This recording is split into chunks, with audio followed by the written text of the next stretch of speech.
Hello and welcome to Joshua Trans 1205. As you can see by my shirt, I'm filming this directly after the burger challenge. Now, I was eating the burgers after I almost choked to death, and I thought, this burger tastes a bit like blood. And I thought, God, McDonald's have really let their standards slip. Until I looked in the mirror and my mouth was bleeding. So this is about an hour after I was eating those burgers. My mouth's all fine now, but yeah, eating those burgers, trying to get those burgers in my mouth was just horrible. I watched the video back and I cringed to death. If you haven't watched it and you're watching this, don't watch it. Please save my embarrassment. Do not watch it. Yeah, so I want to completely change topic, just completely switch topic. I'm vlogging now. This is what's happening. We're going to brush over that like it never happened and just carry on as normal. I'm vlogging, and there was a marathon. Keep putting my hands on my hips. I really. Yeah, burger burp. Yeah. Anyway, I was watching a marathon of Sunsets and Suspicious Parents last night, and I really wanted to vlog about it because I think it's a really good show. If you haven't seen it, my cat is meowing. If you haven't seen this show, go and find it. I bet it's on the iPlayer. Check it out. It's incredible. I like all these social experiment type programs, to see how people react in different environments. From Come Dine With Me, where there's four generally civilised people going AWOL at strangers, and then there's Sunsets and Suspicious Parents, where there's two mental teenagers, going ballistic in Ibiza or whatever, with their parents stalking them. The thing that always gets me about this, there's two points I have to bring up that just start this vlog. Number one, what do they think is happening? What do they think is happening? Because they're talking to the camera. There's not just been one series of this, There's been more than one series.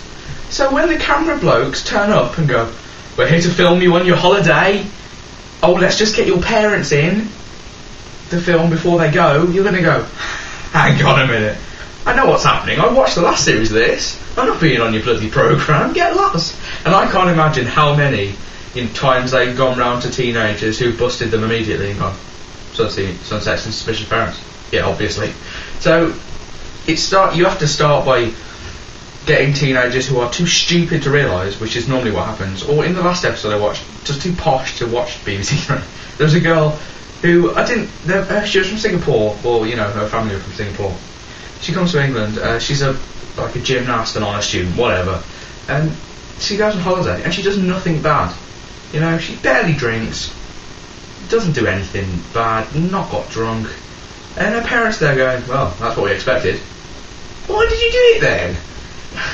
And then again, the parents always say, this is point 2 by the way, the parents always say, we want to make sure he's independent.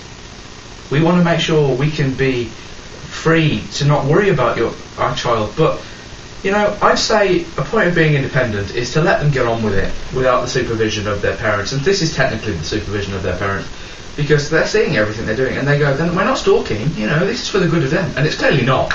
It's for the good of the parents, because if the child is good, they go, well done mate, you did alright. And if they're bad, they give him a bollocking. So who's winning?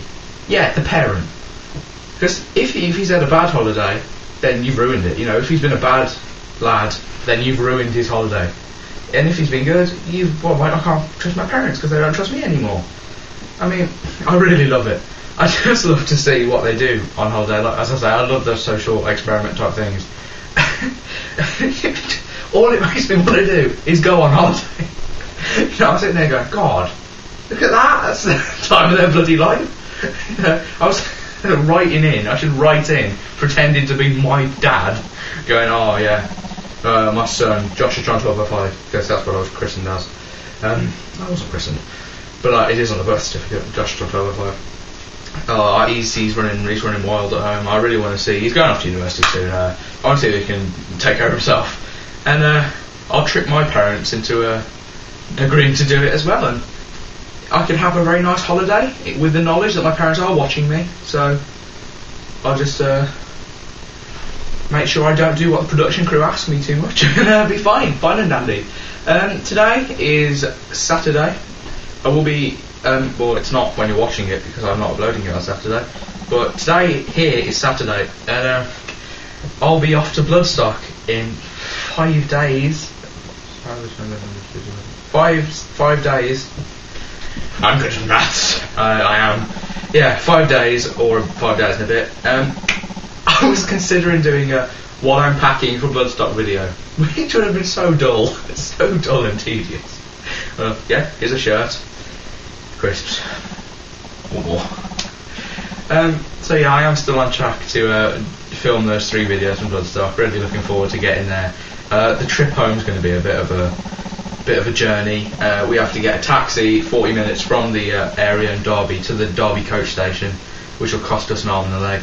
Then the coach back will take us about an hour and a half or something like that. Then I've got to bus it back from Birmingham, which is an hour on the bus.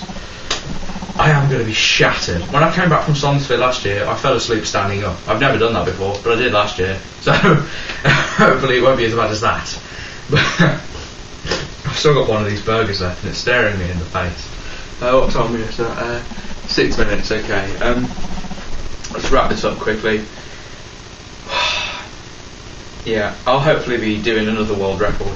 I think the world record for eating grapes is just under 400 for, I don't know how long, 10 minutes I think, to eat 400 grapes, and I might try that because I like grapes, and I'm a pretty good eater.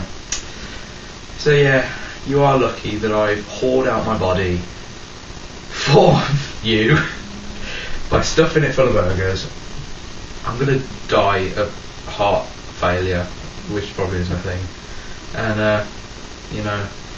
have a stroke. I'll just go and have a stroke in my room from now on. Oh my god, never eat burgers.